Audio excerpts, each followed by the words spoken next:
Working? The videos.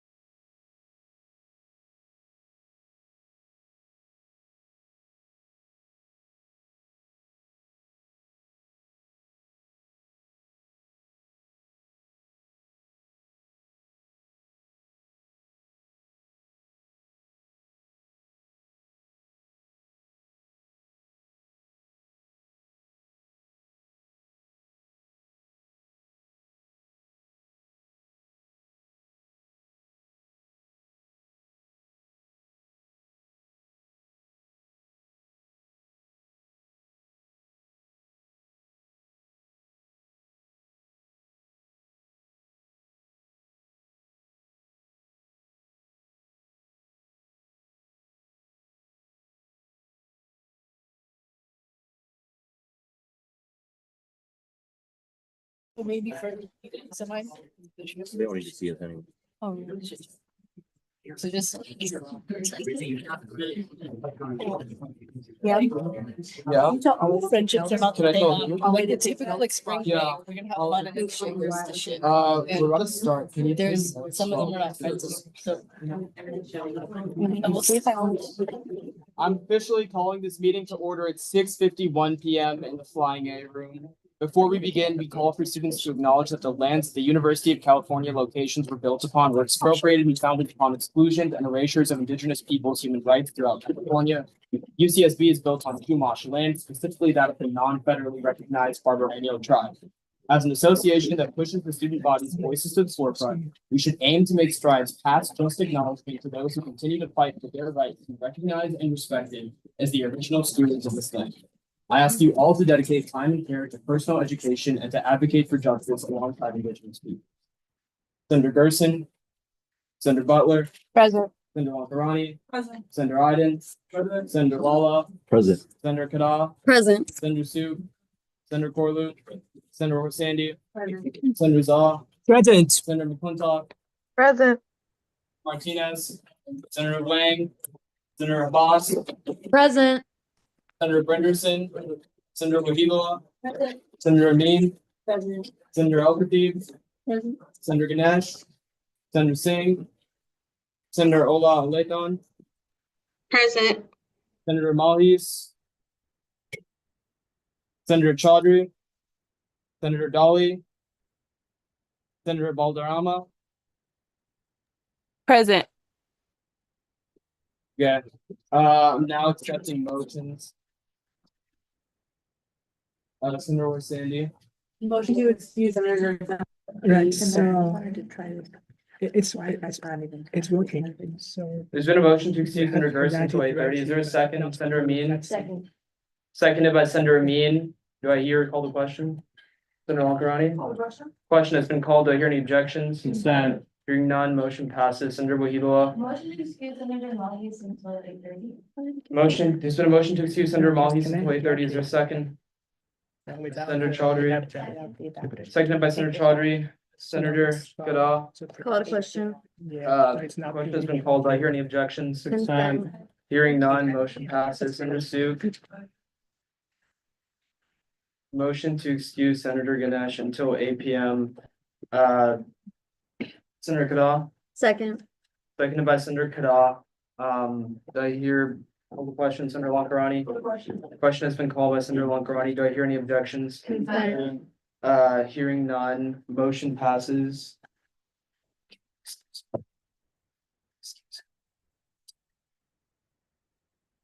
Senator, Al-Khatib, Motion. I rescind my motion. Senator, Goodall, Motion to excuse Senator Siddiqui after 8 PM. Senator Lonkarani, Second. Senator Amin. Call the question. Are there objections to call the question? Hearing none, motion passes. We're now in A3, acceptance of proxies. Senator Lonkarani, Motion to accept, Caleb Farrow for Senator Siddiqui after 8:30 PM. The box. Senator Goodall. Second. Senator Zong. I'm sorry, Chair, but it's Mr. Claro currently a candidate for Senate. As the standing policy 10 of the ASUSSB states that any candidate who declares their candidacy cannot be a proxy for a senator. Yes. Senator Butler? Motion to suspend standing policy 10 from standing policy and procedures for the duration of the meeting. Okay, clarification, just before everyone votes on this, I'm just gonna try my best to explain this in a nonpartisan manner. So in the standing policy, candidates who are running for the election are not allowed to proxy for individuals who are currently senators before week 4. However, last year, we suspended the standing policy, I think almost every single time during spring quarter. So you can either do that again if you think it's helpful to have people proxy in the meetings or not. Because it's a standing policy and not bylaws, it can be suspended for a duration of time. So it's up to all of you, that's all. Senator Kadal, Second, been seconded by Senator Kadal. Do I hear a call to question? Senator Chaudhry? Question has been called by Senator Chaudhry. Objection, Senator objection by Senator Zoff. can you speak, please? Objection to the question. Oh, do you rescind your call to question? You rescind? Can you share? I think Senator Butler is coming from the best of intentions. It's vital for new senators to know the norms and the way Senate works, so they can start to deliver results for students who elect us. With that said, I do believe from the point of view of election fairness, the regional standing policy 10 was put in place is to prevent people with a connection in the Senate having an undue advantage in the election since they are already a candidate. After election, I've strongly support suspending it so people can get out to speak. But before the election is over, I do not believe suspending the policy will be the right move. I yield.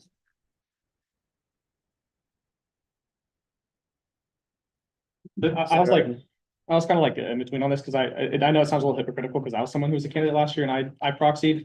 But I do understand Ming-Jin's point. I don't think it's necessarily fair to offer the opportunity to certain individuals while others might not get it. So I'll be voting no. I think it'd be easier for us to just do a hand vote on this to kind of settle it quickly. Yeah, I agree. I think we should, make the debate really brief and just go into a vote on this. I seconded it for a reason. I think it's a great idea. It's a standing policy and not a bylaw for a specific reason, so that each Senate has the discretion to do away with it or not. And I think the issue of establishing a Senate for next year that has as much experience as possible is paramount here. And I don't think it brings about the concern for unfairness that some people have the opportunity and not to the scale that it will affect the election in any sense. But I do think that it will allow people the experience to step up and be leaders and be extremely engaged when next term starts in a way that is tangible. So I'll be voting yes on this, and I hope you do too. Senator Iden? Chair, since you have discretion for how we handle the vote, if I call the question, would you be open to doing a hand vote? Sure. Call the question. Senator Kadal? Okay,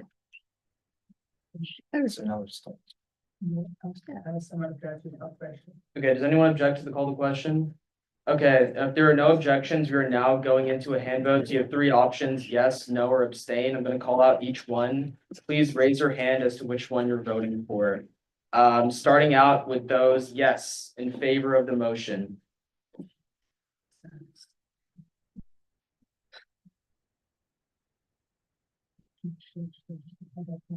14, okay. And no's? Dan, did you get online?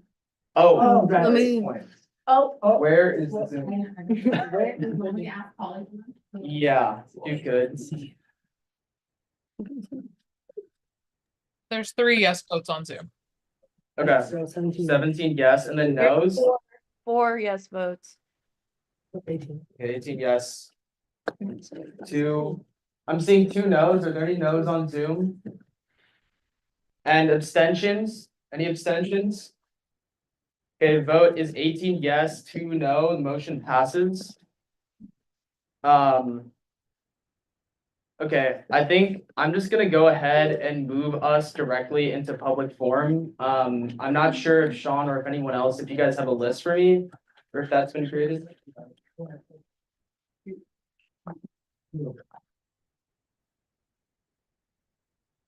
Well, no, there's no list. Okay, can you work on work on creating a list while you do that, I'm just going to your business. Okay. Alright, guys, if you want to speak at the public forum, please come to me. I have a list of paper. Okay, in the meantime, while he does the public forum signups, we're gonna move into new business really quickly. Just to like kind of get us going along. So I'll start off with the Michael Ma Service to Economic Students Act. Senator Lala, you have the floor, if you're ready. Thank you, Chair.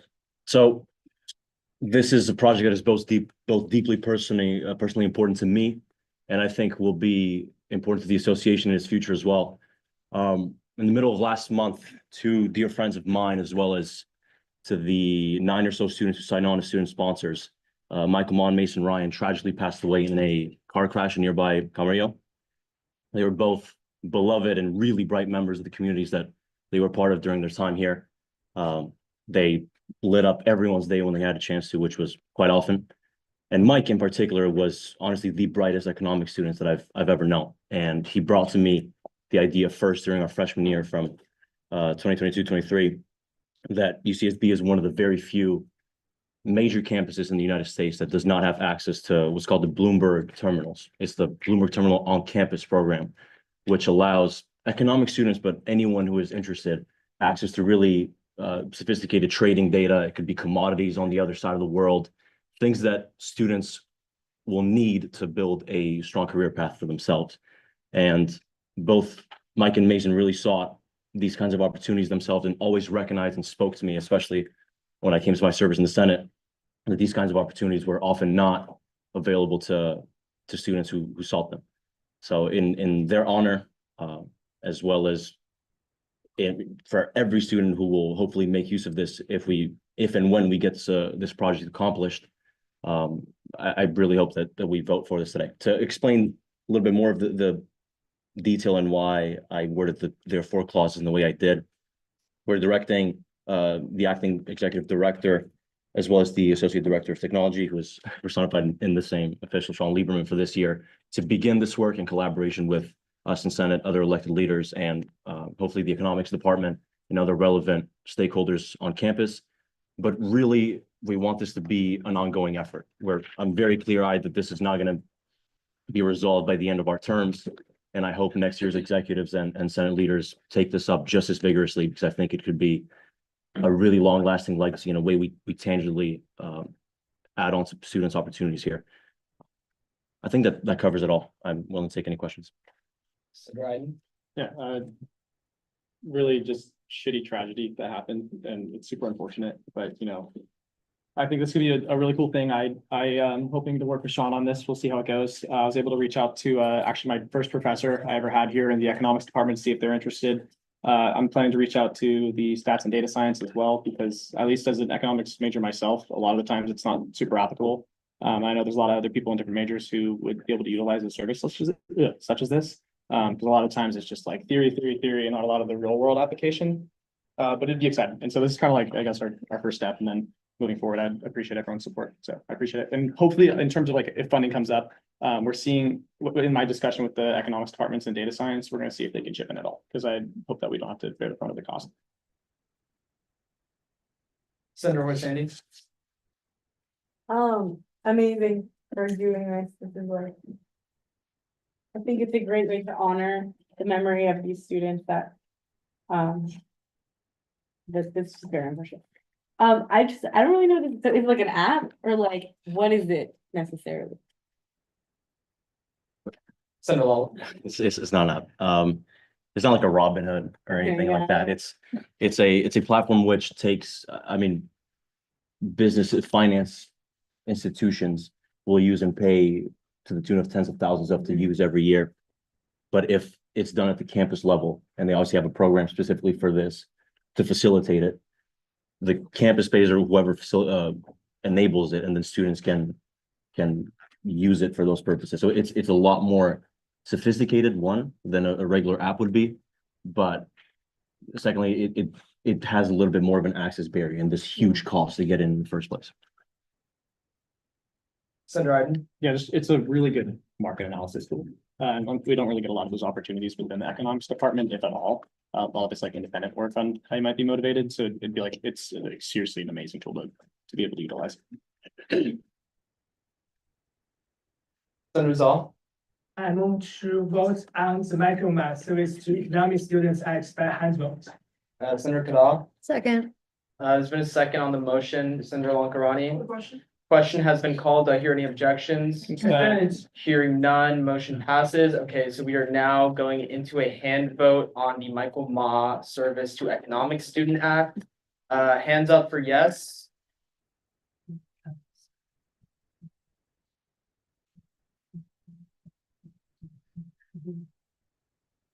How many on Zoom? I'm not seeing the options. We have 3 yes votes on Zoom. Okay. No votes? Zoom? Abstentions? Okay, the motion passes with 19 votes in favor.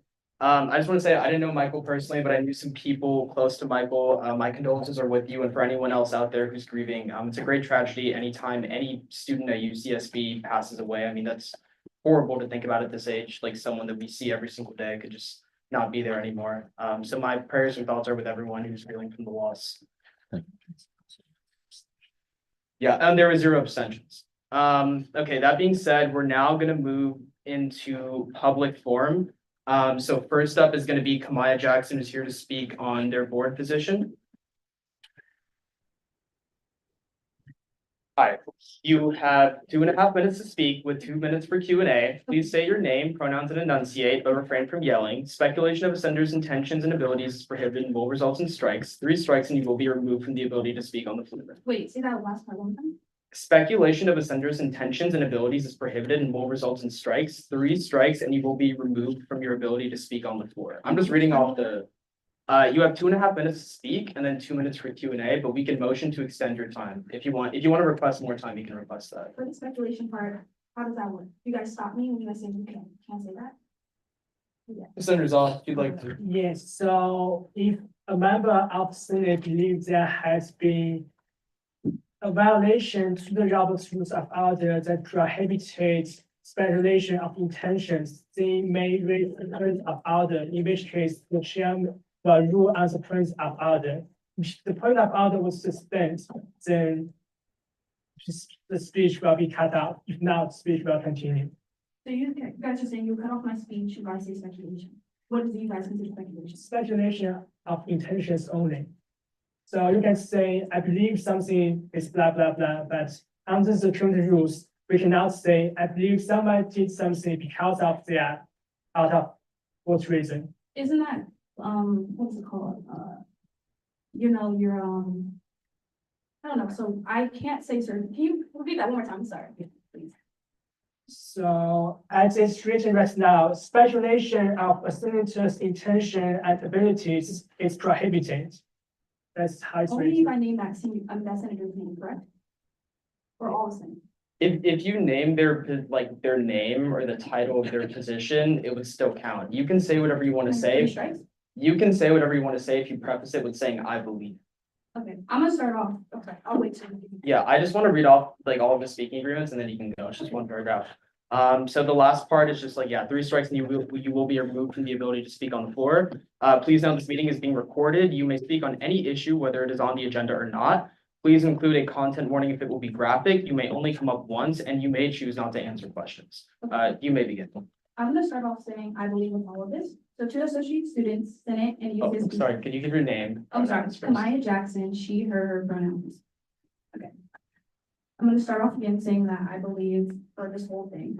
To the associate students, Senate and UCSB community, I stand before you today to express my deep discontent regarding the ongoing misuse of power within the governing body. Over this past winter quarter, I have faced deliberate obstruction and exclusion from my rightful position as core co-chair. My appointment was indefinitely tabled in a closed session, later reinstated by President Broadway, only to be reversed once again, this time via email. The lack of transparency and the blatant disregard for due process raises serious questions about the integrity of this Senate and its commitment to fairness. This reversal, which reportedly took place during week 10, despite no meeting policy, suggests a deliberate attempt to silence and isolate me.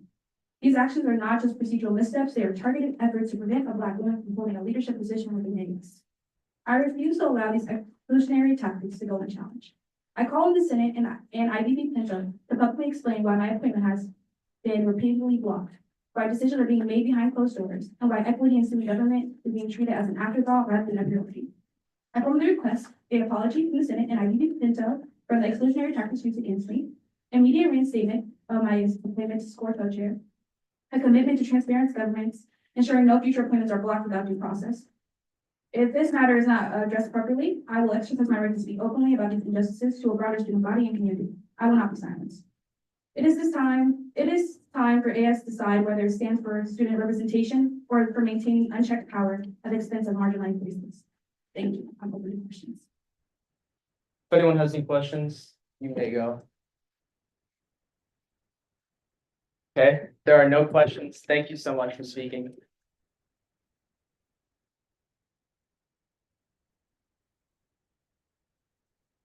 Our next person up is going to be Johnny McCowell. Sorry if I pronounced your last name wrong, for CalPERG.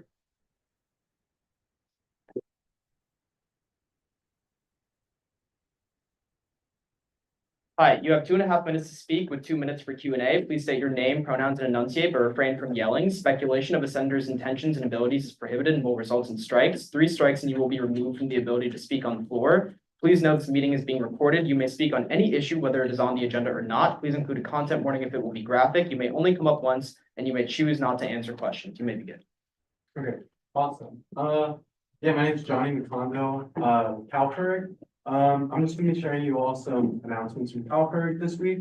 Obviously it's week 1, so we just got started. We're doing our recruitment drive. I don't know if you guys have seen our class announcements. Have any of you guys seen that? Yeah, well, we've been doing class announcements for recruitment. We've also been tabling, really big because we recruit every quarter. And that's a setup for a bunch of our campaigns this quarter. That's because we do have a couple big campaigns. We're continuing our Stop Sable campaign, which we ran last quarter. It's really big. We had a lot of successes last quarter. We were able to swing the Board of Supervisors vote to vote against Sable restarting the pipeline off our coast. We were also able to create enough attention that the California, Environmental Protection Agency Secretary, Wade Profit, called a town hall meeting right here in Santa Barbara with all the California environmental agencies present, which was really awesome. We showed up at that. Yeah, but unfortunately, Sable isn't stopping with that. So we are going to be doing a lot more with that this quarter. In fact, next week there is a coastal commission meeting, which is going to be really big, especially because right now the Trump administration and the Newsom administration are targeting the coastal commission in California, specifically for issues like this. Yeah, that's why that campaign is really important this quarter. Also, some other big news is our polluters pay bill, which is targeted at making oil polluters pay into a tax dividend. Just got introduced in the California Assembly recently. Yeah, we also have a ton of other campaigns that we're signing up for this quarter. Yeah. Will you be taking questions? Yeah. Senator Bernarson. Hey, yeah, thanks for coming. Yeah, the Stop Sable campaign. Great to hear that you guys have been doing great, and I saw that how you voted like a tie, right? It's a 2v2 vote. Yeah. I think a lot of people are wondering what that means going forward, including myself. Do you have any insight? Yeah, it's a little convoluted. Even the county kind of doesn't know what that means, which kind of sucks. But essentially, the original vote was made by the County Planning Commission to approve the permits transferring from Exxon to Sable. And the County Planning Commission voted to transfer them, which was unfortunate. So it was appealed to the Board of Supervisors. And because it was essentially like a no vote, like nothing happens. Yeah, we're arguing that means the county commission like vote is null and void. It doesn't mean anything because essentially there's no vote to it. But obviously Sable's saying that, and they're going to sue the county. So that's kind of what happened with that. Senator Bernarson. So the way this moves forward is just in the court system, it's not public health. So there is yeah, there's still a lot of public things to do, as, that's like just one aspect of it. And that's gonna go, yeah, there's some legal things. Yeah, there are other angles to this. One of the things we're really hoping on, for this quarter is that, just that the, you know, California's environmental agencies like the Coastal Commission, also, CAL FIRE, you know, steps in, because we do have a law in California called CEQA, which, yeah, we're hoping that they say that Sable has to abide by CEQA, which they haven't done yet, which is really unfortunate, and that's where, you know, the public comes in, because the Coastal Commission is having this meeting in Santa Barbara next week. Yeah, and that's why it's really important that we get a bunch of people to show up, especially because Newsom is going after the Coastal Commission, again, really unfortunate. So yeah, that's kind of where the public plays into it, is making sure that these state agencies regulate this. Senator Lala. I'll keep this brief. Thanks again for always being so present. Yeah, What do you mean exactly by the Newsom administration going behind the commission? And I'm asking not just out of curiosity, but if I'm not mistaken, most of your work centers on the statewide level. So what does that mean here, and what's going on? What's the context behind it? yeah, okay. Like, okay, essentially, yeah, I mean, there's a big article about it recently. I don't know if it was the New York Times, but, Newsom, yeah, I'm gonna talk more about Newsom. Essentially just said the Coastal Commission was, you know, like overstepping their jurisdiction. Some of their decisions have gone like more inland, you know, more inland than the coast, and they're called the Coastal Commission. That's kind of what he said publicly, so that they shouldn't be able to do that. And part of that is the Sable, thing, Okay. because the Refugio pipeline, lies more inland. You know, so people generally, including the Newsom administration, are saying that the Coastal Commission shouldn't be able to do that. Okay, thank you. And yeah, I mean, I think, I mean, I believe it's just a lot of political posturing for him. I agree. Are there any further questions? Okay, there are none. Thank you so much. Thank you. Thank you.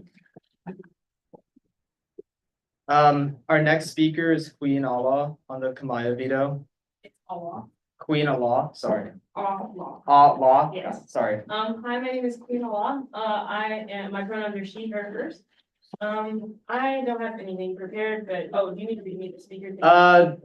Yeah, I'll just read it. You have 2.5 minutes to speak with 2 minutes for Q&A. Please say your name, pronouns, and enunciate, but refrain from yelling. Speculation of the senator's intentions and abilities is prohibited and will result in strikes. Through strikes, you will be removed from the ability to speak on the floor. Please don't speak when it's being recorded. You may speak on any issue, whether it's on the agenda or not. Please include content warning for the graphic and may only about once, so you may choose not to answer questions. I'm gonna restate my name and everything again. Yeah, sure. My name is Queen Allah. My pronouns are she, her, hers. I serve as the external needs advocate for AS's program, Black Women's Health Collaborative. And I'm here, honestly, just speaking in solidarity with my chair.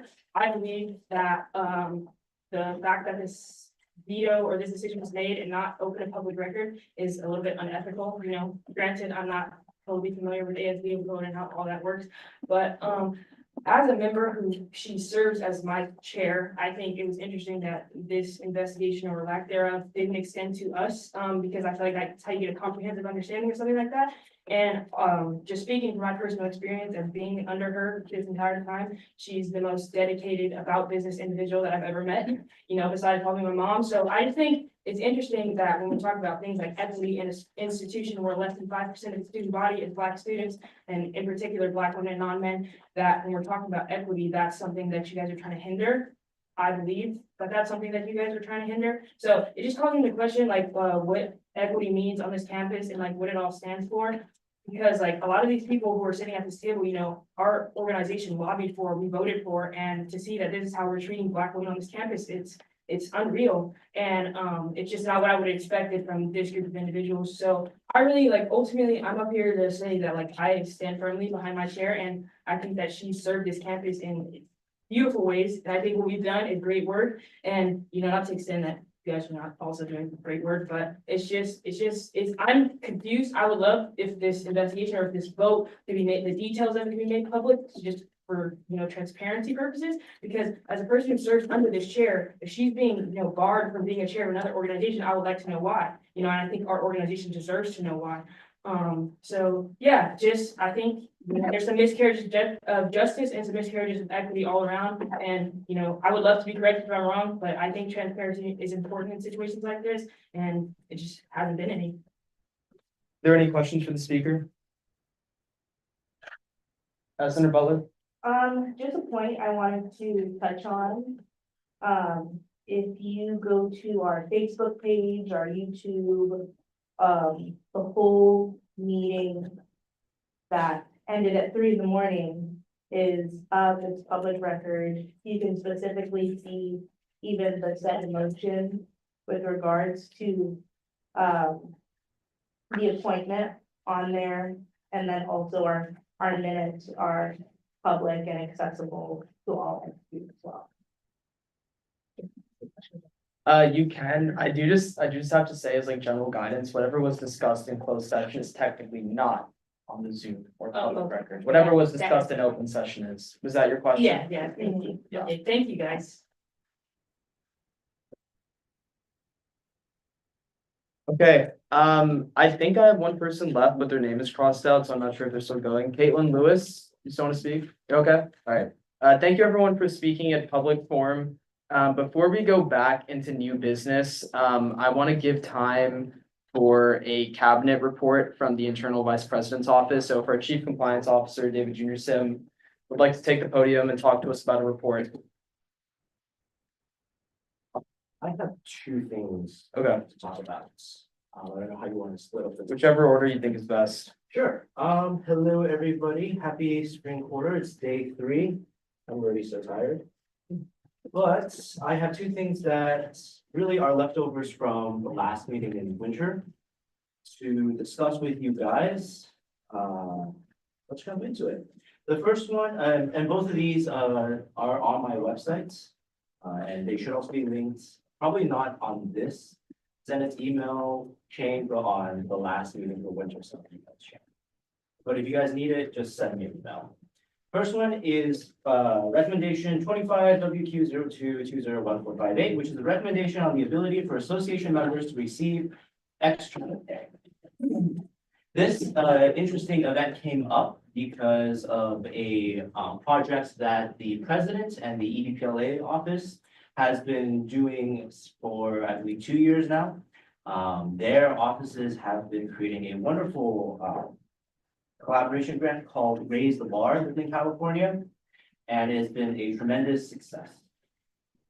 Due to that success, the state of California wishes to compensate the offices for their time. This compensation is made, strangely enough, not to the office, but to the president, President Broadway and EDPLA Myers personally, within their official capacity. Currently, legal code does not state or give any guidance as to how members of the association can or should receive external pay. It does state that there are 2 sections that state about honoraria and stipends, but those are all coming from student fees. This is a stipend that's coming from outside of student fees, specifically from the state of California. Thus, my office is recommending a new area or section or standing policy of whatever you guys really want to clarify how this will have to work. Unfortunately, the money for this specific issue is already here. An invoice has been sent out, the check is already in here, it's already on the association's books. If we do deny that, it's a bit of an iffy process. So my recommendation is a formal legislation to grant an exception to the relevant sections within VCU bylaws that that may suggest a prevention of external pay for this case only. Then it'll be up to the Senate and you guys to decide what you guys want to do it, whether association members should receive external pay or they should be barred from entirely. And if they do receive external pay, some suggestions as to how they might spend. So yeah, that's what's going on right now. It is on my full recommendation is on my website for you guys to take a look at and I'll be taking questions for this. Senator Mean. My first question is, I don't know if you want me to rephrase, let me know, but essentially, if there's no rule that says that we can, why specifically come to this Senate and ask us to write legislation to okay it if there's no rule against it? It's not really asking you guys to write legislation to okay it. It's more so asking you guys to write legislation to clarify what you guys want. I'm not saying that it should be okay or it should not be okay. I'm just saying there's nothing in legal code that says anything about it. With this case coming up, it is definitely an edge case, but I can see in the future where some member may try to go outside and use their official capacity as whatever role they have in the association for pay that's outside of their honor area. That's a question that the Senate has to answer, whether it be this body or a future body that has to answer and close up that loophole. Or to clarify, I should say. Senator Singh. Thank you for coming, CCO. I'm just interested to know that the program they're getting this money from, was that started by the current presidential administration? No, it was started, I believe, by the previous president of EBPLA through their office, but California State has explicitly written the checks out to the current president and EBPLA.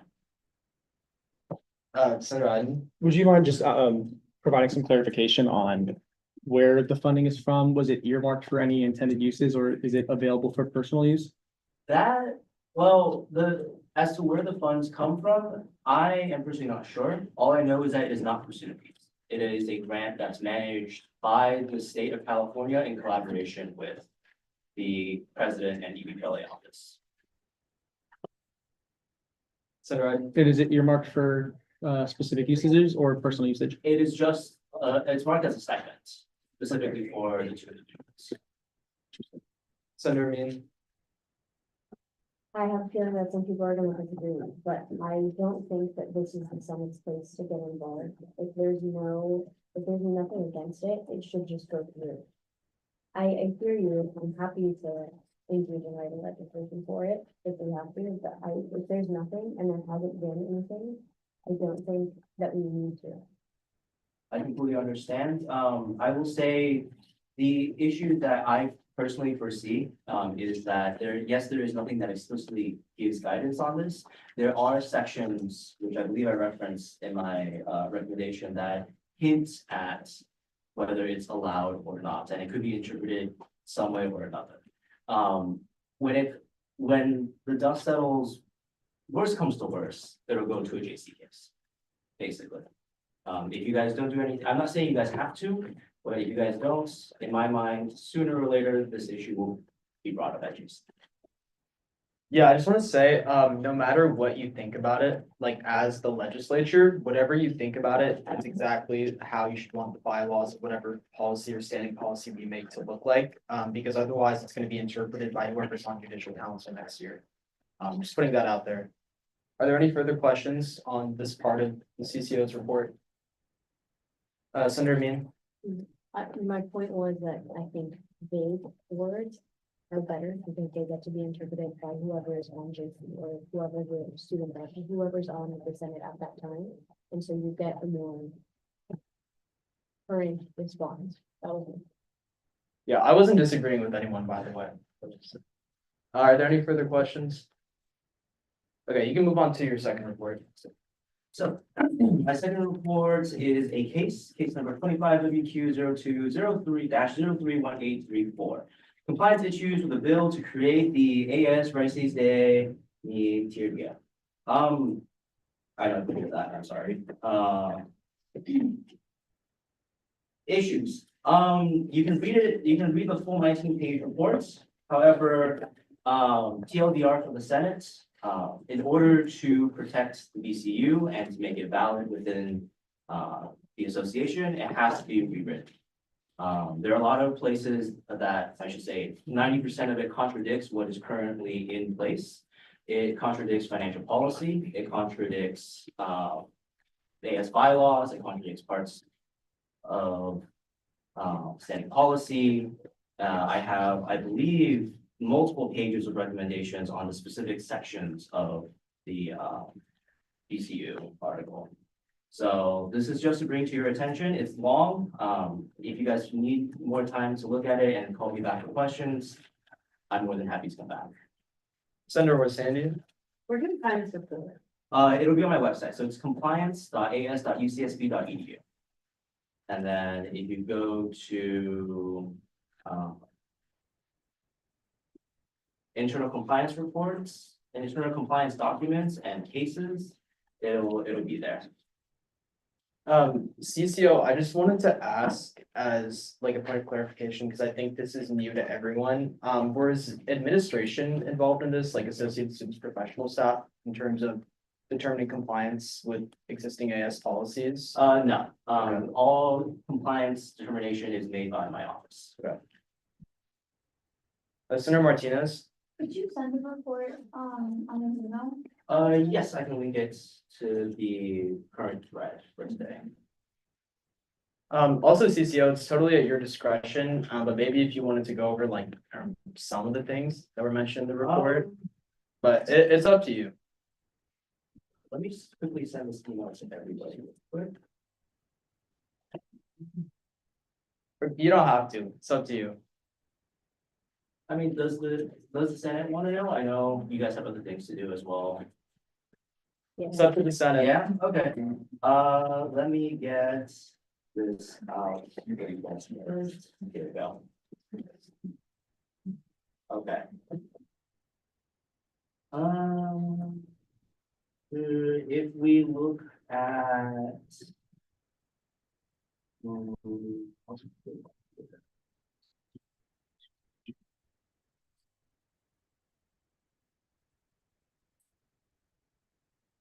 Yes, see. Article 11, section 18.m.1 specifies the overall responsibilities of the academic chair as defined under this BCU. The anonymous concerned student's concern is that this section requires a second year or above at UCSB to fill this position. Such a requirement is illegal under this association and can be considered discrimination. I'll read out a few more over here. Article 10, section 18.j describes this section zero tolerance policy. This section is superseded by the university zero tolerance policy and the AS zero tolerance policy. The anonymous concerned student is to include the mention of the association's attorney general and student advocate general as resources. If such a section is to be included, resources other than the chairs should be included for the sake of the members, as the chair positions are not excluded from this section either. Article 11, section 18.I describes the financial aspect of the section. This section is invalid completely due to policy 33, which is financial policy superseding it. And that is in direct contradiction.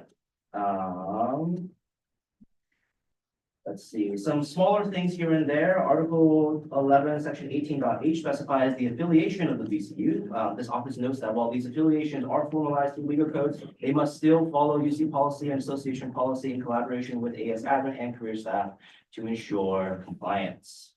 Article 11, section 18.g2.4 mentions performance contracts. The office notes that all contracts must be through proper channels as described under legal code section policy 33, which is financial policy. Just a few of those for you, and there is, in total, this report is 14 pages. So I would give about maybe half that for this stuff and recommendations. Okay, thank you. Are there any further questions for the CCO, Senator Singh? Yeah, PCO, I had a question on for your previous report. Oh, yes.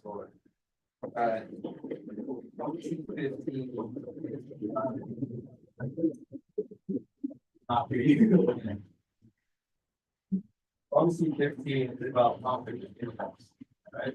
Yes. And it bars officers from engaging in activities where personal benefit could improperly influence decisions or actions in their official role.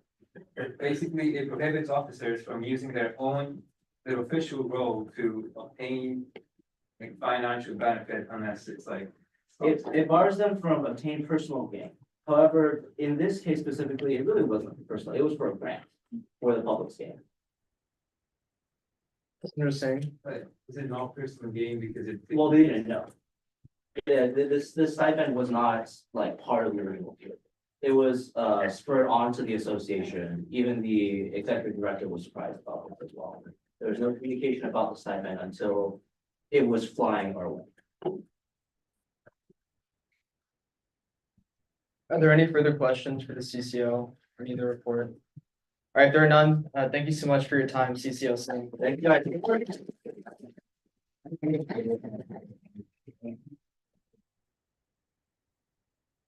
Okay, we are now gonna move back into new business. The first piece of legislation we're gonna be discussing is a bill to peg AS Judicial Council's honoraria to Senate standing committees. The first is Senator Zaw, and I'll just yield my time because I'm chairing. So Senator Zaw, take it away. Thank you, Chair.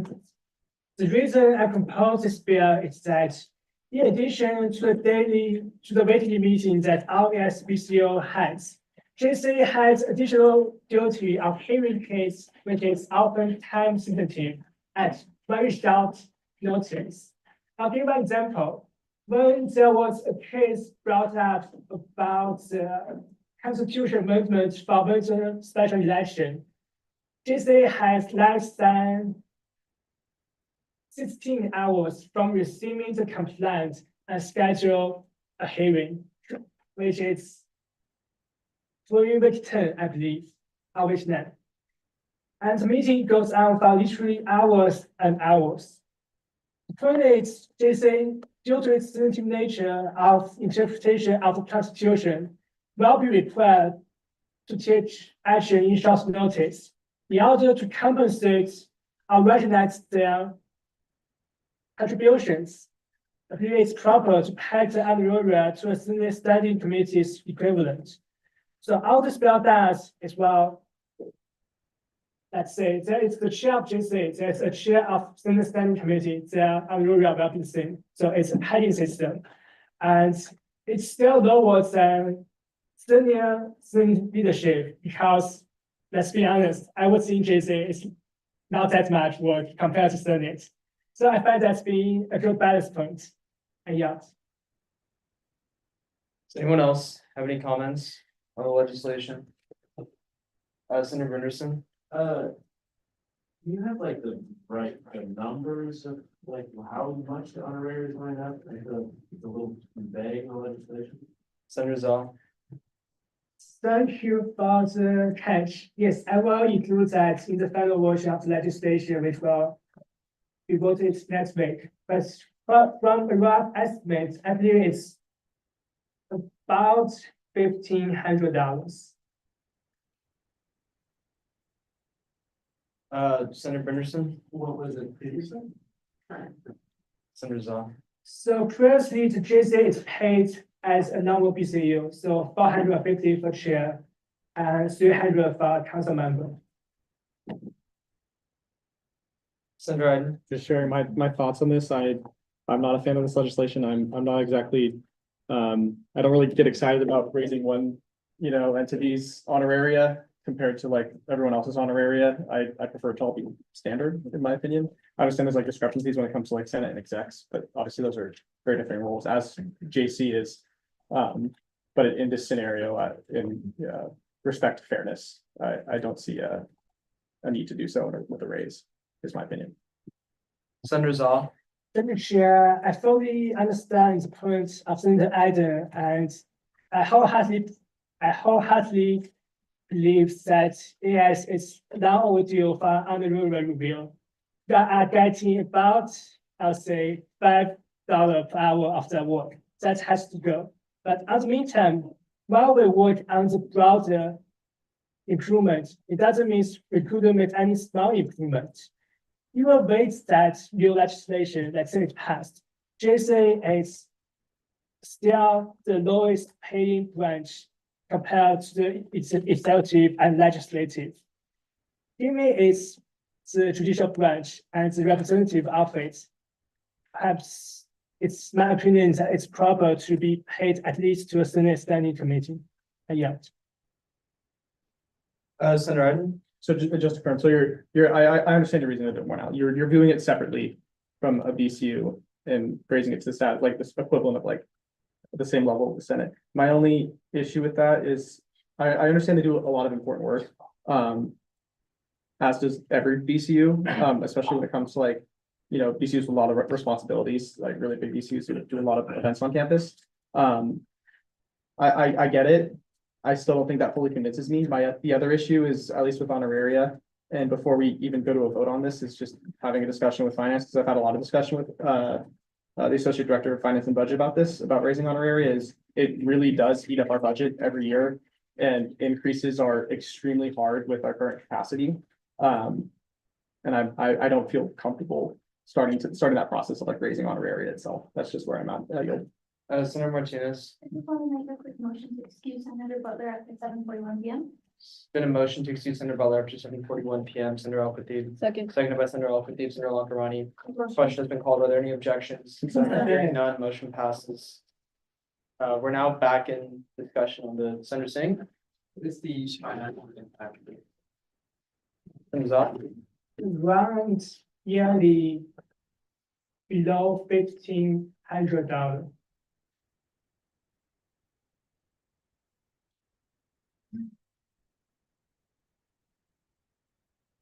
Senator Lawler. I mean, a part of my argument was gonna be that is gonna be rather negligible, the cost that is, because it's quite a few. Is that what the smile meant? I thought it meant the opposite. Okay, I guess he's in support of that part. But I think more importantly, this would make sense structurally, because sure, JC is an entity in some sense, but it's also the representative of the judicial branch. So it makes sense for the representatives of the third branch to have their pay somewhat in line with those in leadership in the other two branches, while recognizing that it doesn't necessarily have the same work requirements that being a senator, especially being an executive, has. So I'm in support of this. I think it makes sense.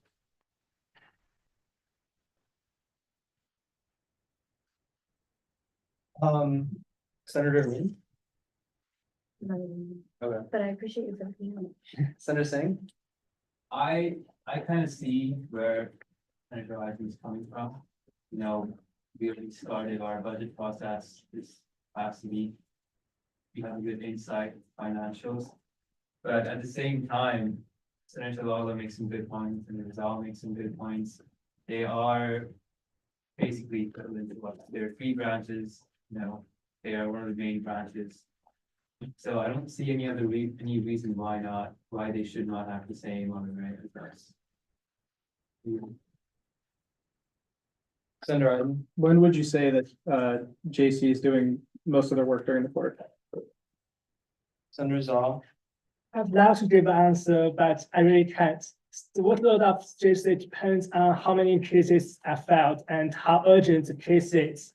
In the case of the election, the constitution amendment, we have from the moment we get the complaint to the moment we had a hearing, it's less than 16 hours because we had to get a result before Senate. And at the date, we are in the hearing from 12 p.m. all the way to, I believe, 3 p.m. because I have a final exam on 3:30.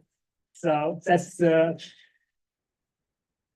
Of course, BCO has a lot of work, but it's at someone who worked at BCO in CDC for a long time. It's expected. I can plan around when I will do my work. But JC is really not. So I think that's one of the uniqueness of JC. Yeah. Senator Iden. Final question, how many cases has JC had the past 2 quarters, fall and winter? Senator Rizal. Thank you, Chair. Including unusual appeal, I believe I'll have to double check that with the Chair Krishna on that, but I think it's between 5 and 10 cases, somewhere in between.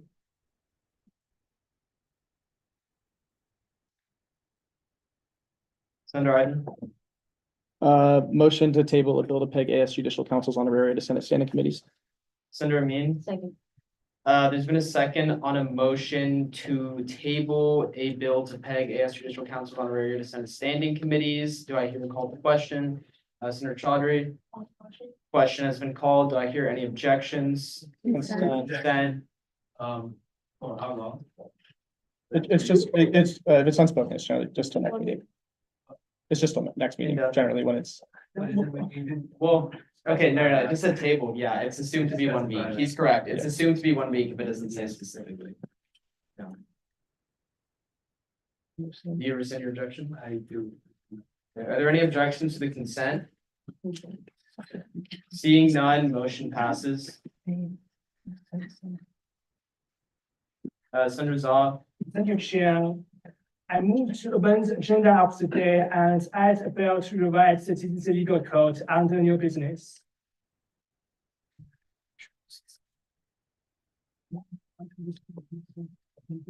okay. There's been a motion to add a bill to revise the GUC legal code to the agenda. Senator Iden, seconded by Senator Iden. Do I hear a question? Senator Kadah, question has been called. Do I hear any objections? Do I hear any objections to consent? Hearing none, motion passes. Okay, we can now go into discussion on a bill to revise the GGC legal code. So I'll defer to the first, Senator Zaw. You have the floor. Thank you, Chair. So it's really a very simple bill. It doesn't really add anything. For instance, the community contribution specialist, it's what's there and it will stay in there. The fact it's not changed. Nowadays, it's just a normal legal code update. It's passed by the TDC in an email vote, I believe. Shall we told me that? So, yeah, TDC wants to update their legal code, and I'm happy to bring it to Senate. Yeah. Cool. The second is not here and they don't have a proxy. So we're now open for discussion on this piece of legislation. If there's no discussion, people can make motion. Senator Zaw. I move to table a bill to revise the TDC legal code for a week. The motion to table a bill to revise the GGC legal code for a week. Is there a second? Senator Kadah, Second. seconded by Senator Kadah. Do I hear call the question? A question? Yeah. Senator Suk. Question has been called by Senator Suk. Are there any objections? Are Consent. there any objections to consent? Hearing none, motion passes. Okay, why don't we move into item I5, Executive Director's Report, Director Lieberman, if you're ready. Good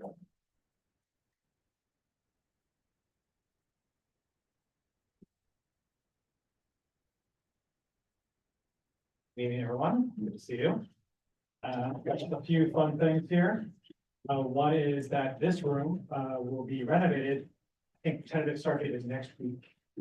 So what that means is, I don't know if everyone's up to date on what that is. But we won't have to bring in the owl any longer, and we'll actually be able to hear everybody. So what's happening is we're putting in an owl here. So 4K, be able to see whoever's here, going around, be really nice. You don't have to like find it and get access to it. We'll have a microphone array in the ceiling that you can turn on and off basically from over by where everything is plugged in over there. So it'll be very plug and play. You have a laptop, plug in, you press the button, you go. We've been wanting this for a very long time, so it's finally happening, which also means that this meeting will be relocated to the State Street room, the Harbor room, the State Street room, and we'll be back there May 7th. Is currently what they're saying. So it's not too long to get this done, but we wanted to have this happen in the summer and it didn't for a variety of reasons. So at least it's happening. I'm open to questions about all this stuff. I'm gonna go over about 6 things. Travel questions and policy. I just want to remind folks that all travel needs to go through our travel portal that we have. And this very much includes retreats, anything out of the area, anything overnight, definitely. Everything should go through the travel portal and as quickly as you can. Like you can even start the process before you get funding, so that Holly, who's in charge of the travel, knows what's going on. All travel must include details about the trip and approved minutes from the group. And all that should include who's going, how eligibility was determined for who's going, where people are traveling to, the business to be discussed and more. the reason I'm saying this anything to the Senate is because you all approve exceptions for travel, basically. People come to you and say, hey, can we get an exception for travel? And usually that's, you know, retreats and things of that nature. So when they do come to you, I want to encourage you to ask those questions, like, where are you going? Who's going? How many people are going? All of that, so that you know what's going on with the things that you're approving. In addition, we want for all travel second signers on that. We prefer a way to figure out the signers on this, but second signers to be staff for travel expenses. So that's hotels, that's tickets, that's the actual, you know, flights or things like that, train, whatever it is. Advisors would be preferable, like that group's advisors for that, as an additional check, like upfront to make sure everything is according to code, basically. This is like, you know, that you all, I know, that you all take responsibility of being good stewards of student fees. I mean, we take it seriously. So I hope that we all come together on this, and that can just be something that becomes second nature when people come to you for travel. And just say, hey, could you give us additional details on this. Travel reimbursements over a certain amount, we haven't determined yet, will also receive extra scrutiny. I got a list of all the reimbursements. I know I've been interim for 5 whole weeks, but trying to like look a big picture look at things. That's kind of how my brain operates. So anything over a certain amount, we're going to take a look at for reimbursements, because we don't want those to be as common as necessarily they are. Most reimbursements are just food, and that's expected and fine, but some are not. And maybe some of those things can be gone through Gateway, gone through other systems in which the university has already set things up. Because when it doesn't go through those systems, we have to, in the back end, provide support and provide, why were these choices made? Why was it this vendor? Did you have 2 other vendors to choose from? Like, we get a lot of questions on that end. So we have to make it fit into the policy of the UC, in addition to whatever our legal code and financial policy and procedures are, right? On those same lines, just encourage increasing everyone's use of documentation and reasoning as required for all decisions. Even if legal code doesn't explicitly say you have it. Because otherwise, the optics of something can easily be made to seem as if there is a bias. So when you have rationale attached to something, that's much preferred. And even if, like I said, it's not explicitly stated within the legal code. A yearly reminder that all communications for doing business should be in the formal channels. So Slack, email, Zoom, things like that. We can get into that more if people have questions about that. Just I have that reminder once a year. Elections are coming up. I have a big hand in that and always have. I know everyone knows elections are coming. But in case you have any questions, just know that I've been doing the elections since elections went online. And the fun one, so that was all less fun. The fun one is that I don't think we told the staff this yet, is that we have does everyone know our Storky character? Yeah. Okay, we have a Storky mascot coming. So we have a full-size human costume coming that is in collaboration with Public Affairs. Because they came to us about it, and we're like, okay, that sounds interesting. So, you'll see, it's not gonna come until I think probably June. Because they have to make it. So there'll be, I know people have seen like the cardboard version out there. There's a couple people I think that make cardboard Storkies, which is pretty easy because it's just flat surfaces. So we have a non-cardboard version that looks like a team mascot. And it looks, the mock-ups are great. Like, maybe I'll share those things. But that is coming pretty soon. So it'll be like 40% Public Affairs to use for their socials and stuff, and like 60% us. So you'll see Storky during our AS events and table and things like that. So, and we also have access to, CCS has maybe you've seen it, the giant inflatable our sock puppet thing that they let us borrow that. So we're gonna borrow that, I think, probably after weeks or something on Annex one. So that was a lot of a download there, but anyone have a question? Senator Iden? Just really quickly, because I noticed there was two resignations from elections board on our agenda tonight. Are you anticipating any issues with that for the upcoming election? Issues just in general? Yeah. No, we have, elections is a big process, right? And there's a lot of things going on, including getting things to UCOP for approval. Making the ballot and getting that done that's always my basic job. But I don't think so. And the fact, I mean, the chair left, but new chair is coming in for all of that. I think things will go. I'll address the senator's concerns. The resignations are because the current chair is doing UCDC for this quarter. So they're just promoting the vice chair to the chair position. What was emailed to me was the request from Chair Hansen himself to replace himself with Ruby in the resignations. I added the resignations and appointments to the agenda, but the appointments have not been confirmed by President Broadway. And I'm still waiting on that. And I really don't want to not appoint the elections board people today. So if someone can get in contact with the president and just get her to confirm that via email, so you don't run into any issues. So you can get that done today, because I want to add that back to the agenda before we adjourn. Are there any further questions? Senator Singh? Thank you, John, for your report. I just have a quick couple of questions. Does that travel portal thing apply to RCO as well, or is that Yeah, that's not currently applied to our students. Okay. Considered it, but it's complicated. Right.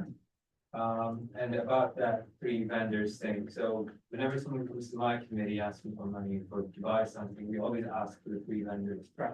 I understand that we don't always forward it to you, should we start doing that, or?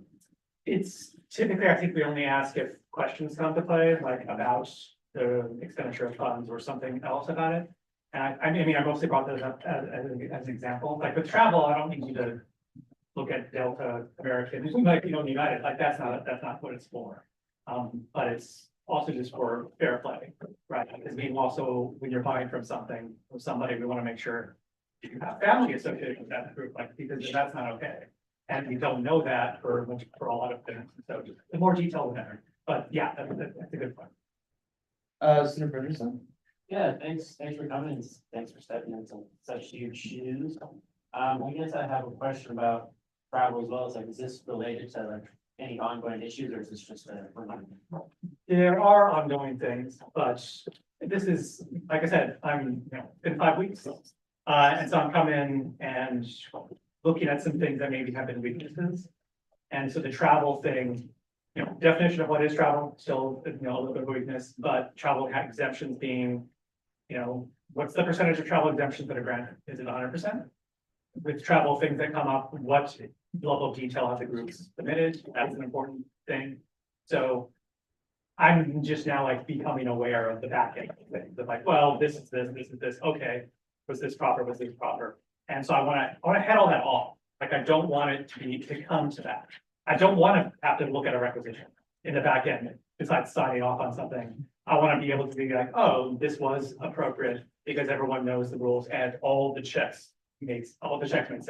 And this is my method of being like, hey, I think this check is an important check. The Senate is a very important check on this because you grant that exception for travel.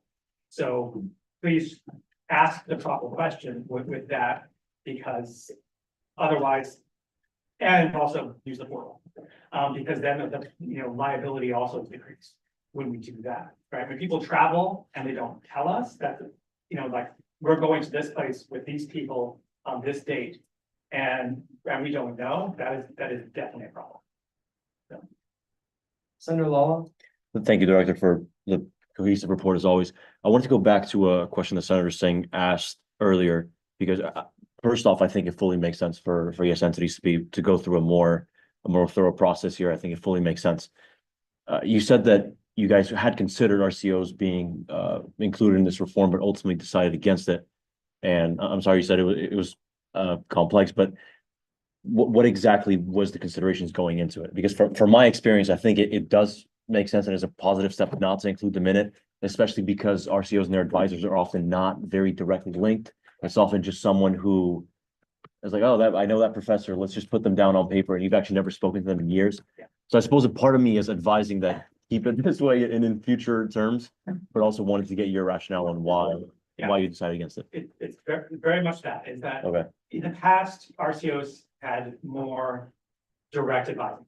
sure. And it's much less so now. So it's like, well, who is in charge of that? Who is our point of contact? No. for anyone who's not a student in that group.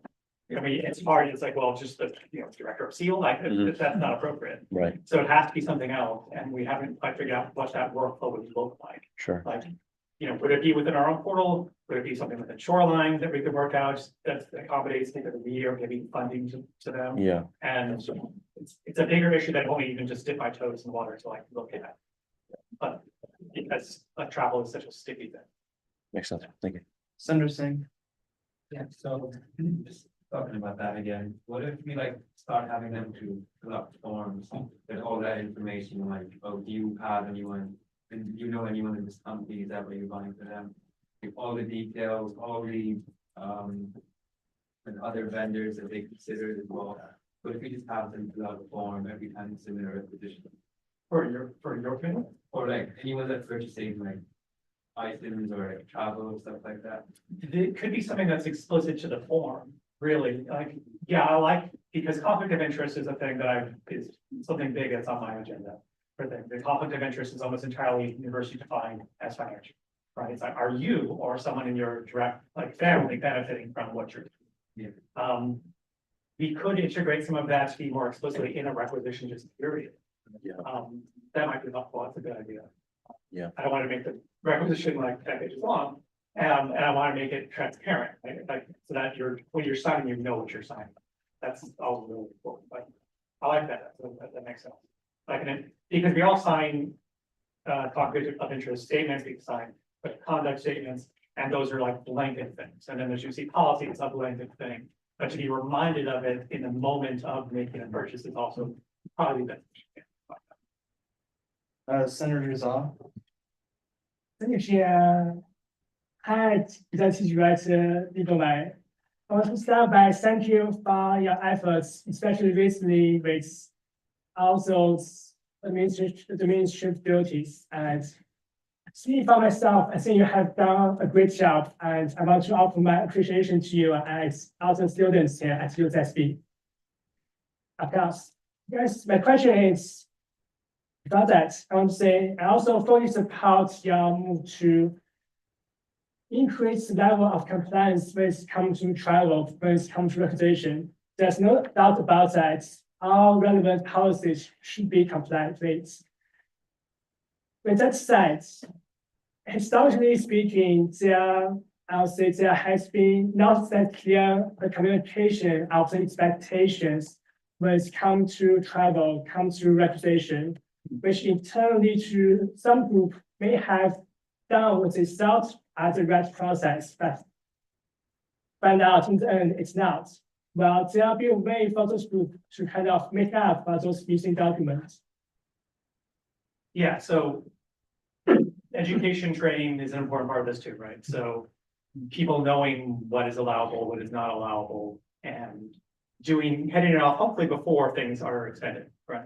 So we don't want it to get to the point where someone does something and then we have to, it shouldn't have been expended and it's against policy, whether that's the legal code or financial policy procedures, internal, or it's UC policy, right? And so part of that is the training when we're onboarded, when it like the AS1 and all those other things that we come into. Part of that is the authorized signatures training, right? When everyone becomes an authorized signer so you can sign for your group, you are trained on what is appropriate and what is not appropriate. And yeah, like the training is 45 minutes, something like that. So the training is a little less than an hour, but it does cover a fair bit of things. Like I remember because we have it every year too. Like it's fairly comprehensive. It can't cover everything, obviously. And we try to have some leeway and some grace when mistakes are made. And so we'll talk to people about that.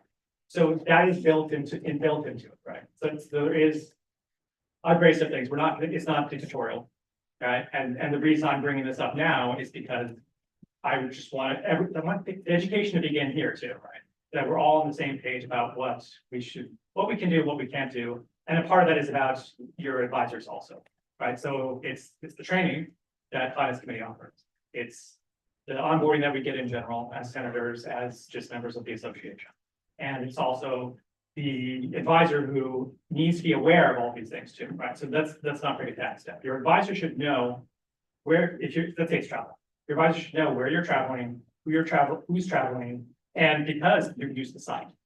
That is the thing, like, because it's on the site, the portal's there, we know where people are. If someone is injured, that's a really big deal, and that has happened. People have gotten injured. We need contact information for them, for their, parents or guardian. Like, we need all that stuff to be safe and to cover everybody.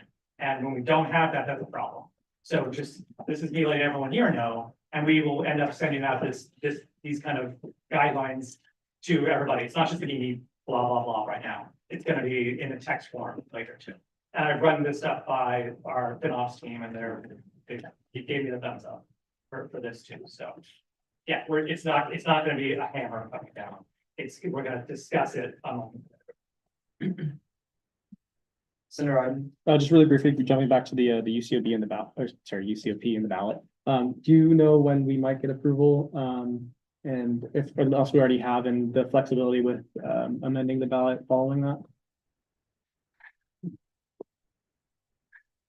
I mean, I like to lock down the ballot as early as possible, but I understand that, things being submitted to UCOP, we don't have approval yet.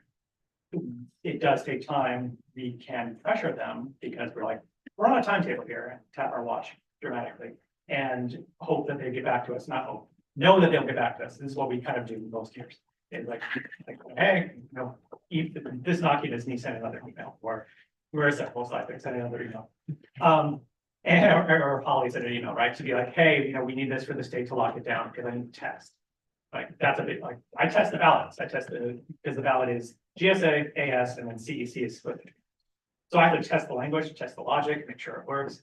I got, pick your top 12 of the senators and make sure that whole thing works. It's a complicated thing. And when the language isn't settled, or the candidates aren't settled, but we have a mechanism for candidates that drop out late. So it's fine. It's not a big issue. But like for the language of the ballot initiative, that is. And all the reaffirmations, that's pretty much set. This doesn't change, except for possibly like the new fees and the increases. That's where it gets a little bit hairier. So I'm able to make changes up to pretty close to it. I don't want to say when, because I don't want everyone to delay until then. Whether that's this body or, the UCOP lawyers who might be able to. Senator Singh, just a question, not really related to most of what you talked about today. I want to ask about that store key mascot. Yeah. Would it belong to a particular VCU? No. No. Yep, it's right now, well, kind of, it depends if CMU wants to, I think CMU is debating putting money towards it, or whether that be just our marketing budget. If it's just our general marketing budget, then definitely no. If CMU does it, CMU is also just in charge of marketing. So we're like more than happy to have it out for elections, to have it out for, it's too bad it's not gonna be here in time for extravaganza. Like, that's not the thing I'm thinking myself about, but like program board concerts, cab events like the book fair, like I can imagine it being a ton of different things. We're looking into how we can outfit it with like pockets, so we can give out store key and Mapache stickers and keychains and things like that, just raising awareness, having something a little bit fun here, because I never see a leg ever. So I've heard that Little A isn't even really at the like basketball games and things anymore, which is really strange. So having something just fun that's out there that can also promote AS did that. And I think I get people identifying with UCSB. And that's what our welcome bags are about, for publication, all that kind of thing. Like, I think that's really important for it. And part of my normal job is I supervise Chelsea in charge of the marketing budget and doing that kind of thing, that kind of outreach. Interesting. So hypothetically, students can volunteer to be the master. Yes, we do not have a person in mind to be inside the building. So I don't remember if there are height restrictions or anything. It does look very cool. I'm very happy with how it's turned out. It has big fluffy shoes. It's got the 4-finger gloves, kind of like Mickey, mouse kind of situation. But it looks very good. And we are conjuring a Mapache version. Public affairs less excited about that. Are there any further questions? All right, thank you so much.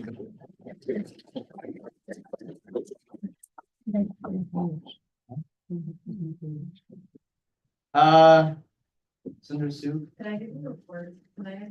Sure. Yeah. Sure, I'd also like to give one.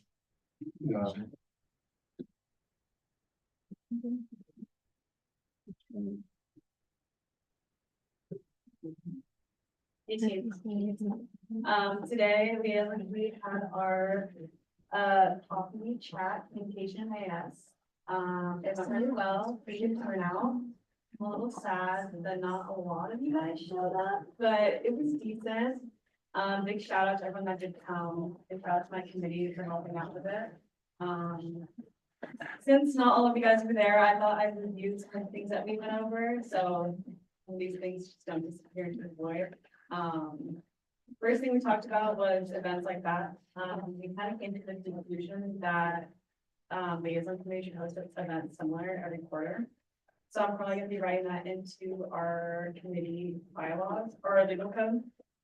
So when I leave, hopefully the next people will be, well, not hopefully, they will have to do it. Staff said that they enjoyed it. I think having an informal setting is really cool and something we don't really get to do very often. On that note, we talked about as one. I have a lot of thoughts on as one, since it's kind of our main forum for having a conversation like that. Talked about how we can improve, talked about how president next year should probably collaborate with staff on it, also with students more. We came to the conclusion that, or I heard from pro staff a lot that it's important to emphasize what students need to know now in that moment. Focus on the issues that students need to know in fall especially. So just wanting to keep in mind, whoever the president is going to be next year, I'll probably be sending them a report on that.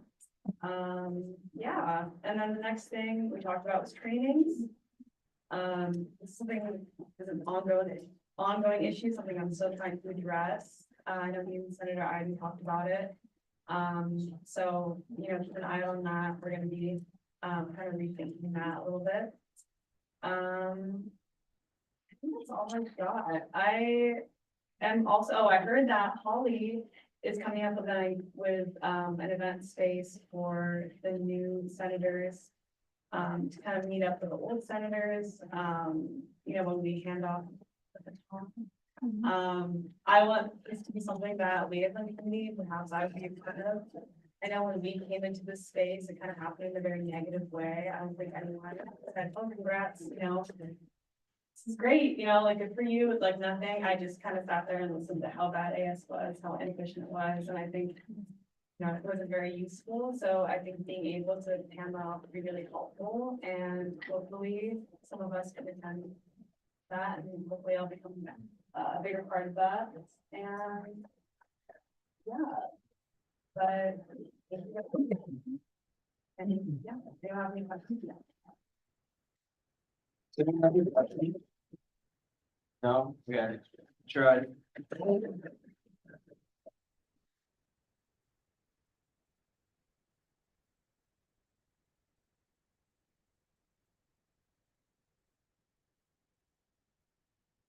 They begin. Awesome. Bringing this without notes, we'll see how it goes. I just wanted to give a quick advocacy committee report because it's 20-minute. Lot of stuff. Just kind of starting with Leah. I believe you're doing IVTU canvassing this quarter for a lot of the cliff safety initiatives. I'm not sure if you were able to reach out to Arimon in the meantime, but also we're trying to get, I don't know if you guys have talked about getting the I think it's the rental compensation program out as well to try and do like a large grassroots effort. So that's like a really cool project. I think we're also working with Senator Person as well. Awesome. And then Senator Bernison has obviously done a lot of work. I know he's spoken about it already with forecasts, which is really cool. Our last meeting, we were really just trying to discuss how we potentially mitigate some of the concerns that we had when it comes to like rent raises, because the fines. I think it's a really sticky issue, so we'll see how it goes. I think just making everyone aware of the potential ramifications when it comes to the program is going to be the most important. But just like those are two very big grassroots efforts that are going on right now. I believe, correct me if I'm wrong, there's an IVCRC town hall this quarter, unless that was your thing, I don't remember. Regardless, there's an IBCRC town hall, going on this quarter at some point, for those projects, I should actually know. But, kind of moving on, Senator Boss has done a lot of great work with CCS. I believe that they're able to meet with the actual dean of CCS to discuss their accessibility ramp. Hopefully that project can kind of lead the way to more like ADA compliance across campus. I think it's a super cheap ramp, which is really cool, so it doesn't have to be like custom built or anything, just already pre-made, get it in there. So that's gonna be a really cool improvement. Senator Sigi, I know you've been working on the van that we kind of requisitioned, to kind of see how we can utilize that towards the food bank. So that could be a really cool improvement. I understand that food bank is getting fridges now, which kind of everyone talked about, but then I'm doing it anyway, which is, you know, sick. I don't think anyone's complaining. Who am I forgetting? Oh, I was then just regarding like this light tunnel project that I've been like airing out the entire year. I had a meeting with the actual lighting contractor. We met like during finals week. It was super cool. He's David Neal. He's a great guy. He does a lot of lighting on campus. So we're finally working with facilities management now. We did a whole inspection of the tunnels together. We're opting for we'll see if it's going to be plastic or more malleable metal, but it's going to be full RGB control. Just move a lot of colors, you know, we can do a lot of cool things, a lot of lighting effects.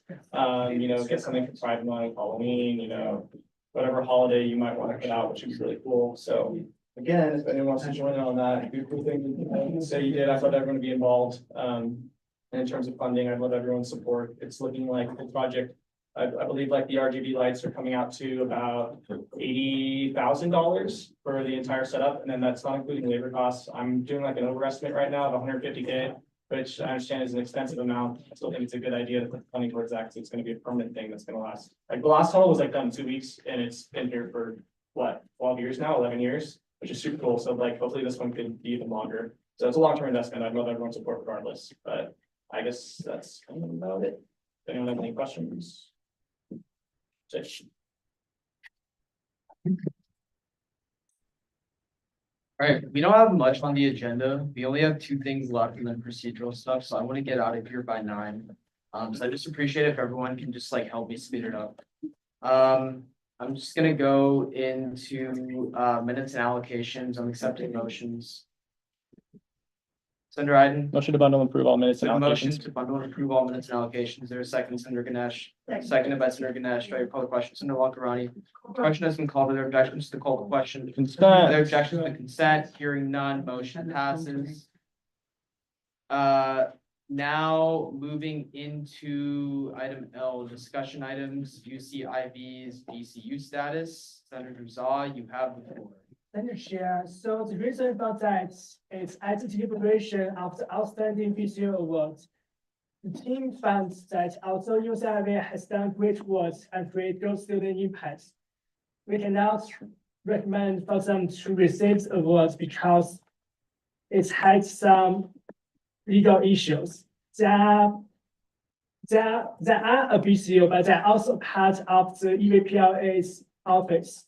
So what we are trying to do is having a JSON giving a clear say on it, if they are PCO or not. EVPLA have consented to have the JSON render opinion. I can draft the language yet. Okay, Senator Zah. A motion to invoke the privilege granted to the Senate by Article 8, Section 5, Clause B, subclause 4. And render an opinion on if UCIV could enjoy the full benefits and privilege of an AS USSB PCU. I'm typing that.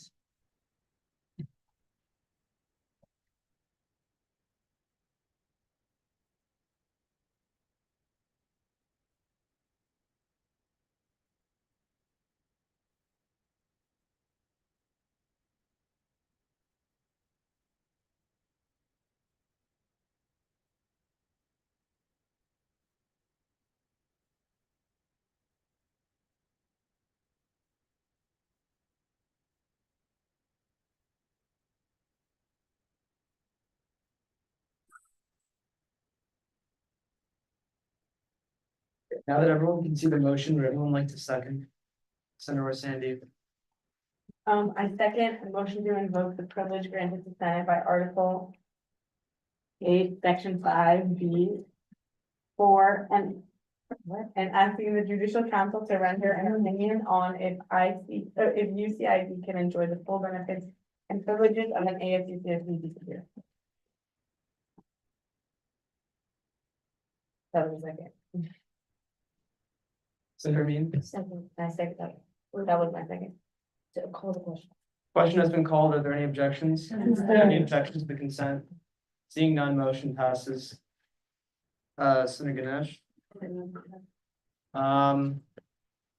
Okay, well, we don't have anything besides appointments, but I don't want to end the meeting without an elections board chair. Oh, wait, no, we have action items, sorry. Moving into action items, Senator Rizal. I move to add R/25 WQ 02/201558. Recommendation on the ability for association members to receive external pay under action items. Okay, you all can see the motion on the agenda. Is there a second? Senator Wahidola, seconded by Senator Wahidola.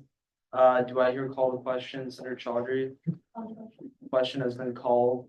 Are there any objections to the call to question? Are there any objections to the consent? Okay, hearing none, motion passes. Yes, Senator Rizal. I move to accept the recommendation made in the report and suspend AS USSG bylaws Article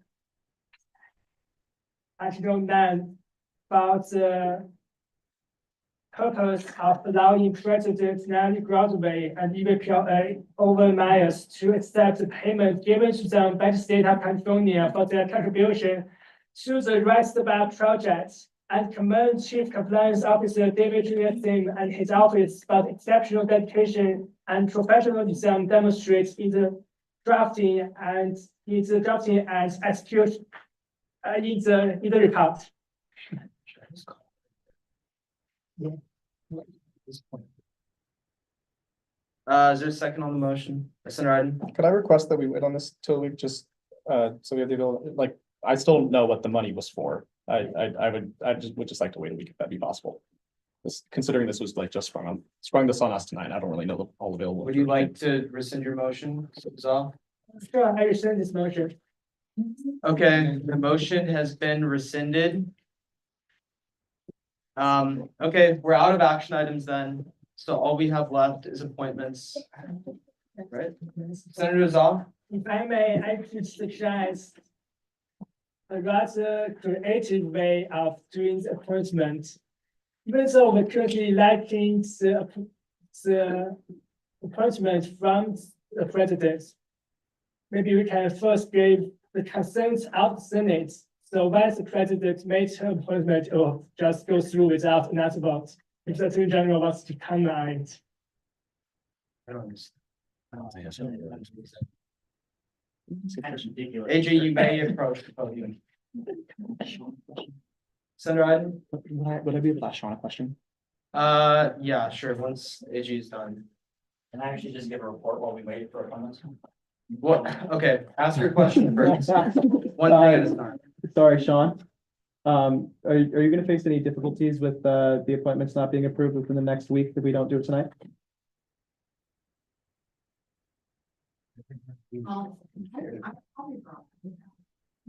I know you did.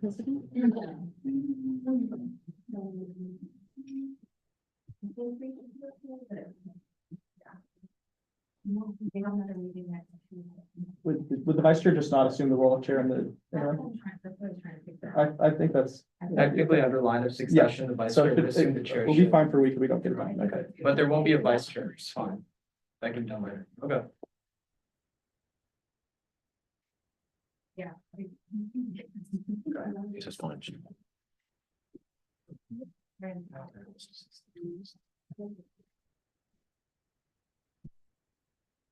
AJ, go ahead.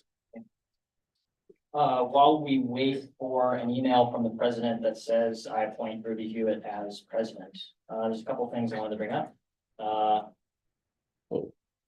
So first and foremost, we're wrapping up some of our water testing. We've analyzed the last 7-ish years now, 8 years of police data.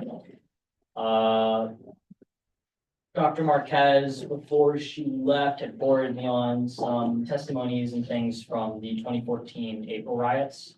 They go by a different name, that's how I know them colloquially. Sean, I need to talk to you about getting images from here. I have a caseworker on that who's kind of collating what arguments are going to be when we forward that on to whatever municipal courthouse it is in Santa Barbara requesting for a grand jury investigation. I don't exactly know what the process is, but I defer that to my caseworkers.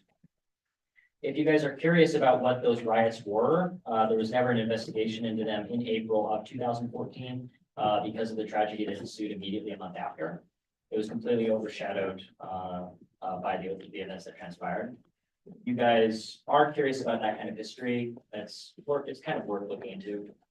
That kind of, as much fun as we have with all of our research and stuff, it's kind of being put on hold due to a somewhat slew of casework thrown my way at the end of last quarter and at the beginning of this quarter. I've been working together with the Student Advocate General's office to try and track down this information, kind of collate things. Another thing is given the Chancellor's email as an advisory for anti-Semitism, the Attorney General's office, my office, will be opening up kind of like a free almost inquiry, so to speak. And I want to invite all of you guys and either contribute anonymously, not anonymously, however you guys feel, in terms of weighing what the Chancellor was kind of saying, the current political climate, everything, and how do we protect our Jewish students while at the same time prioritizing free speech? Both, you can do both. You can walk and chew gum at the same time. So with that in mind, though, is that there have been kind of a gross number of anonymous emails that I've gotten from fall quarter concerning anti-Semitism on campus. And this is something that I would really if we can't kind of reflect on it at the echelons of government that we occupy, I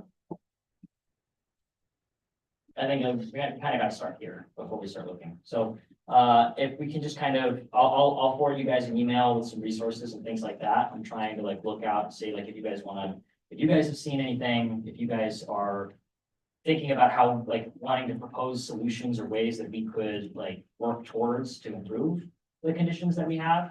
And this doesn't have to only be restricted to anti-Semitism. It can be around the whole thing. So I'm going to open up a page on my website. We're going to kind of pursue it that way and go from there. So I think that'll be the best way forward from my end.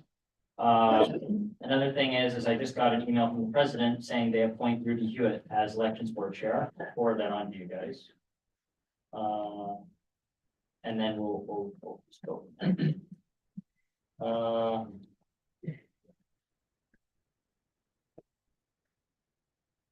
Yeah, I guess there's something else, and then that'll kind of conclude everything that I have. So I just want to get this sent to you right now because I know it takes a couple minutes to load.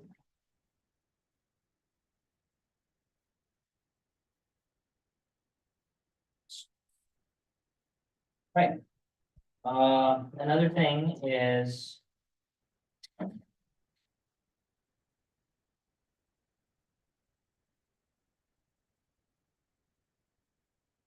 there's kind of a lot to unpack there. I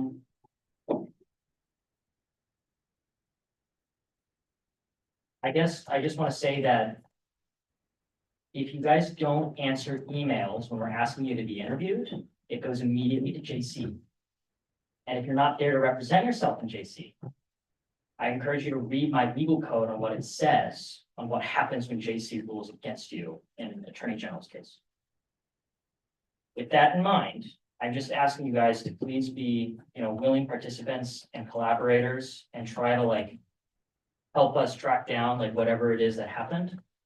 So that we can get through this without leaving people behind. That sound good? Cool. Thank you guys for your time. I think that's it. Are there any questions? Are you taking questions? Yeah, sure, I can take questions. Questions? Seems like Senator Zah. Yes, so first of all, I want to thank you for everything you've done. You have done so much. And I was actually having a conversation with AJ just now, and he sounds just so tired. So I guess my question to you is, how many hours a day do you sleep? Oh. I get enough for me. So it's all good. So what, 3 hours? Yeah, somewhere, probably 5. So, that it, Jim? Thank you, Senator. Did I see hands from over here, or are we good? Cool. All right, thank you guys. AG, was there an appointment of a vice chair, a new vice chair? In that email, I think so. Okay. Yes. Perfect.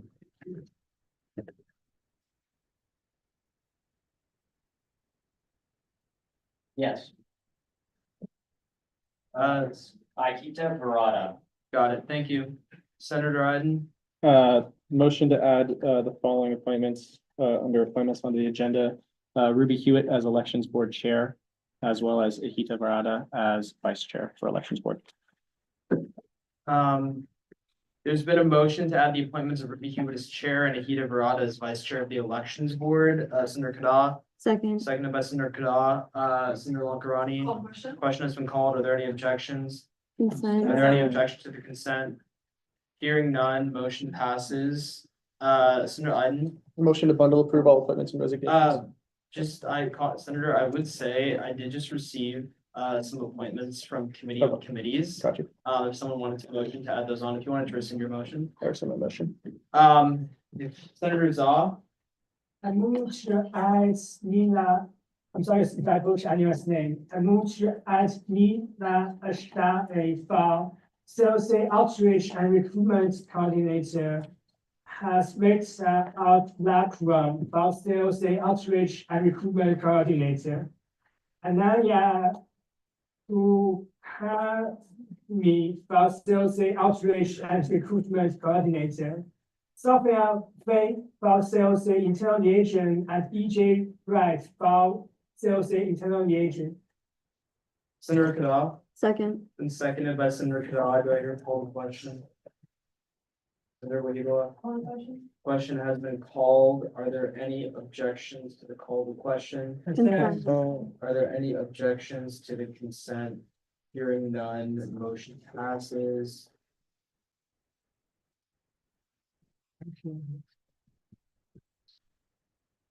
Senator Ganesh,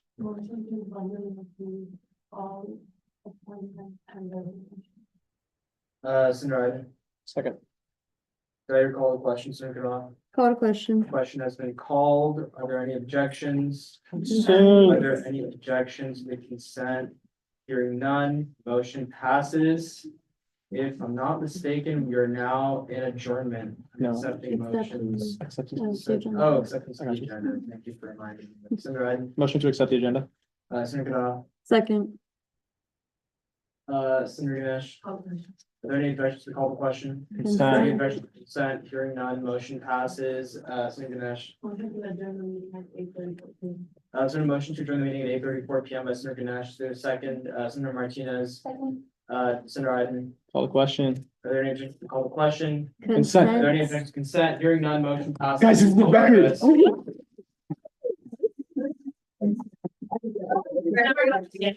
Oh, hit wall, hit wall, hit wall.